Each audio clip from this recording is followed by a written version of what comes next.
Muito bem, vamos agora à nossa quarta aula no nosso curso de redação para concurso. Mas antes, você já adquiriu o nosso serviço de correção? Ainda não?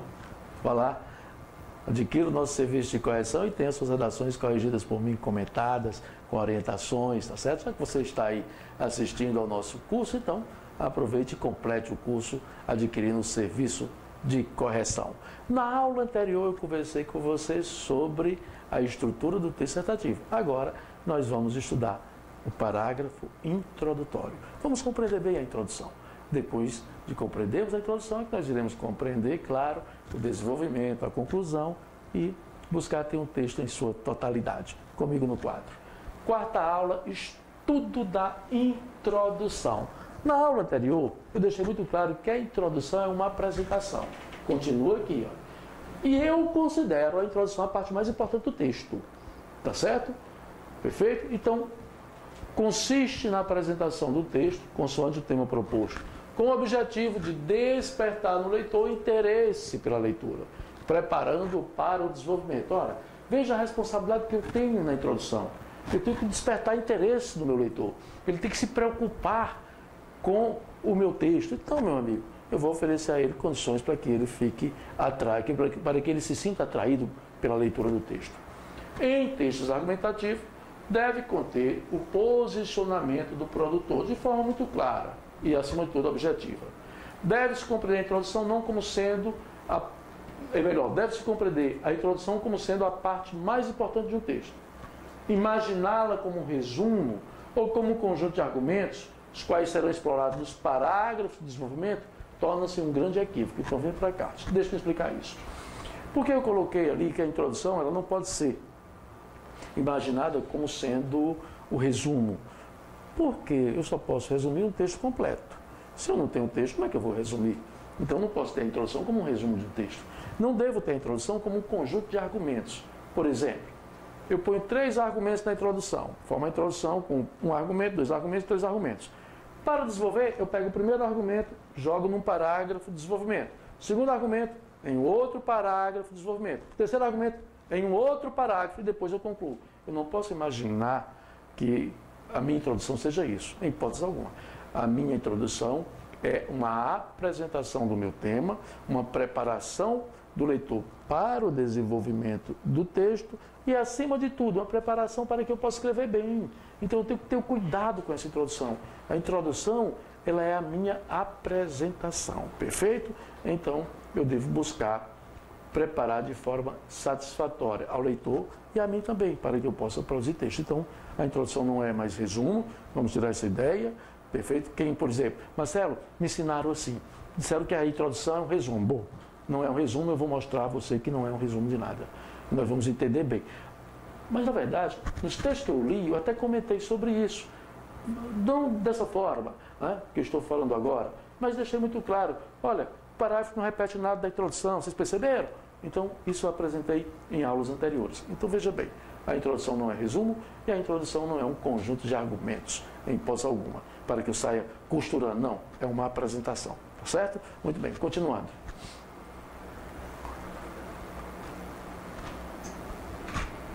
Algumas maneiras de introduzir texto de caráter dissertativo. Vamos compreender. Eu vou apresentar para vocês, eu já sei que a introdução não é um conjunto de argumentos, ok? Eu já sei que a introdução não é resumo de nada, mas há maneiras que eu posso que eu devo utilizar para introduzir o texto. E isso vai depender do tema. São os recursos, olha. Eu jamais iria oferecer a você, amigo concursando, em hipótese alguma, uma forma de bolo. O nosso curso não se propõe a isso. A oferecer uma maneira única e você produzir todo tipo de texto.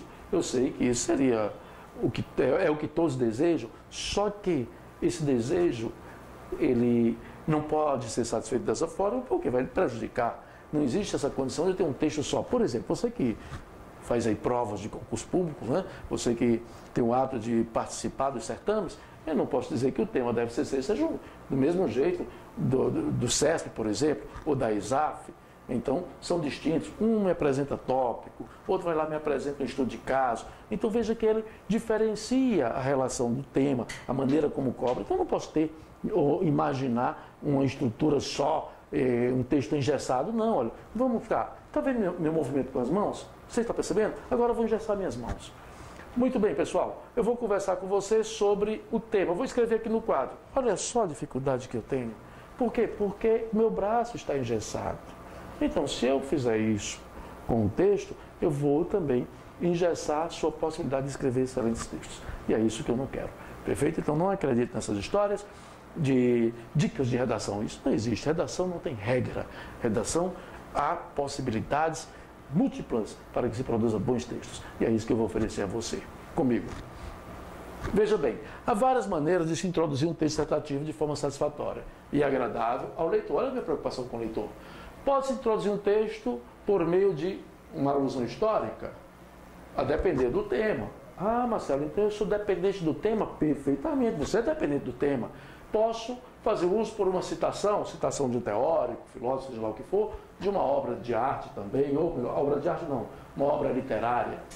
Conceito, posso declarar, posso fazer até uma indagação e posso fazer uso de uma palavra-chave, e essa daqui que nós vamos conversar adiante. Marcelo, eu não sabia que eu poderia perguntar em um texto. Eu costumo dizer que um texto você pode tudo e você não pode nada. Depende muito. Não, Marcelo, me disseram uma vez que eu não devo indagar. Por quê? Porque eu vou ter que responder. Ou então o leitor vai ter que responder, eu não tenho que perguntar nada ao leitor. Bom, informação correta. Só que nem sempre eu indago para que eu possa responder ou indago para que o leitor responda. Vocês vão perceber isso. Veja cá. Vamos agora à introdução por meio de uma alusão histórica. Camarotização da sociedade brasileira, a segregação das classes sociais e a democracia. Olha cá como ele começou. Com a redemocratização, após o término da ditadura militar em 1984, acreditou-se no fim das desigualdades sociais, econômicas e culturais. Ideia reforçada com a promulgação da Constituição Federal de 1988, a qual preconiza direitos iguais a todos os cidadãos brasileiros. Direitos iguais a todos os cidadãos brasileiros. Pronto, essa seria a construção. Veja bem, até aqui, nesse primeiro período sintático, ele apenas reportou aí uma alusão que foi exatamente o processo de redemocratização. Agora ele tem que apresentar o posicionamento dele, senão o texto fica perdido, tá ok? Aí veja o que é que ele faz. No entanto, nos dias atuais, percebe-se que a segregação de classes não só se mantém, como também acentuou, especialmente quando a população mais carente passou a ter acesso a bens de consumo e a ocupar determinados espaços antes inacessíveis. Então aqui ele aludiu, mas apresentou o posicionamento dele e está sempre dentro do tema, perfeito? Muito bem. Citação. O altruísmo e o pensamento a longo prazo ainda tem lugar no mundo contemporâneo? Vamos buscar responder a essa pergunta. Olha só. Segundo o pensamento de Auguste Comte, filósofo francês, o homem altruísta age de modo a conciliar sua satisfação com o bem-estar de seus semelhantes. Na verdade, essa ideia positivista se contrapõe ao egoísmo, o qual, na sociedade contemporânea, se faz tão presente, a ponto de não se valorizar o pensamento a longo prazo, já que não se visualiza o ideal futuro, mas apenas o presente e seus possíveis benefícios que dele se pode tirar proveito.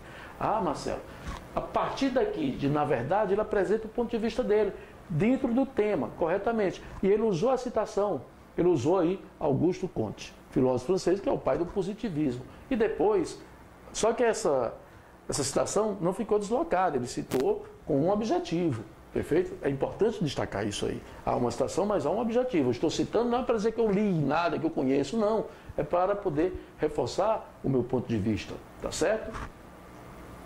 Eu posso introduzir por um conceito, olha lá. Esse tema foi da FCC, trabalho informal, causas e efeitos. Olha como ele começou. O trabalho informal caracteriza-se pela prática de uma determinada atividade econômica, sem que haja registros oficiais como a assinatura da carteira de trabalho e emissão de notas fiscais. Essa atividade causa sérios prejuízos ao país, ao próprio trabalhador e à sociedade em geral. No Brasil, verificam-se atualmente um pouco mais de 30 milhões de trabalhadores informais. Então ele começou conceituando o trabalho informal. Declaração. A declaração é uma espécie de afirmação, só que mais ríspida, né? É aquela que eu digo, olha, o sol aquece a terra. Pronto, é mais ou menos isso. Perfeito? Então é aquela declaração mais direcionada. Perfeito? Cyberbullying e juventude, mera brincadeira ou perversidade? A prática do cyberbullying é um ato covarde e perverso. Além de constituir uma ação delituosa, vou repetir a leitura que a minha intuação não ficou boa. A prática do cyberbullying é um ato covarde e perverso, além de constituir uma ação delituosa. Cientes da impunidade e assegurados pelo anonimato, alguns jovens se utilizam das redes sociais para ofender e divulgar inverdades, com o intuito de macular e denegrir a imagem de um colega de classe, por exemplo, sem se preocupar com os possíveis danos morais e psicológicos causados à vítima. Veja a declaração.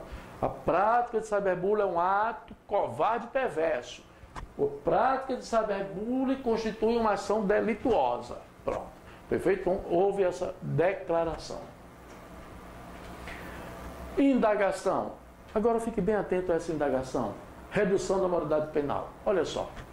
Quem pode afirmar que a redução da maioridade penal será a solução para a violência urbana? Veja, é uma indagação, mas não está direcionada ao leitor, para o leitor responder, e nem para quem? Para o próprio produtor responder. Não, ok? Então ele indagou, tá certo? Levando apenas a um questionamento. A sociedade, as autoridades precisam entender que as crianças e os adolescentes brasileiros são marginalizados constantemente. Essa é uma constatação da qual não se pode olvidar. Perfeito? Então veja que é o posicionamento dele. Ele não só indaga, ok? Ele preparou aí o texto, não deixou aquela ideia, o que é que ele quer saber? Não, ficou muito clara a ideia dele. E agora a palavra-chave. Tema da FCC. O ideal de sociedade em contraposição ao respeito à diversidade. Marcelo, há várias maneiras de introduzir, correto? Mas nós vamos trabalhar a palavra-chave. Isso eu já adianto a você, amigo concursando. O que eu vou querer trabalhar com vocês é isso aqui, olha. No decorrer das nossas aulas, nós vamos aprender bem a trabalhar a palavra-chave. Vamos à leitura do parágrafo. As diversidades culturais, étnicas e religiosas promovem a dinâmica da sociedade. A palavra-chave é o substantivo, olha. Eu inicio o meu texto sempre com um substantivo. A minha preocupação aqui não é a palavra-chave como será mais importante do parágrafo. Não, ela é importante para mim. Por quê? Porque eu já começo o meu texto com uma ideia pronta. Tá certo? Por isso nós vamos começar com o substantivo. É importante destacar que nós temos 3 nomes: substantivo, o adjetivo e o advérbio. Esses são os 3 nomes da língua portuguesa. Bom, o adjetivo está ligado ao substantivo. O advérbio não tem nenhuma ligação com o substantivo. O advérbio é uma circunstância. O adjetivo é um qualificador. O substantivo é a essência. Então, minha gente, eu vou começar o meu texto com o substantivo. Perfeito? Bom, repetindo a leitura, as diversidades culturais, étnicas e religiosas promovem a dinâmica da sociedade, a qual não pode ser imaginada como imutável. Porquanto, houve aqui uma afirmação. Se eu afirmo, agora eu vou justificar. Porquanto, a sua construção encontra-se respaldada na formação de grupos e povos distintos. Agora eu justifiquei. Veja que o segundo período sintático, ele justifica o primeiro. E aí eu vou fechar a minha ideia, a ideia do parágrafo, compondo a essência mesma da evolução humana. Isso quer dizer que a introdução por meio da palavra-chave, ou qualquer introdução, tem que ter início, meio e fim.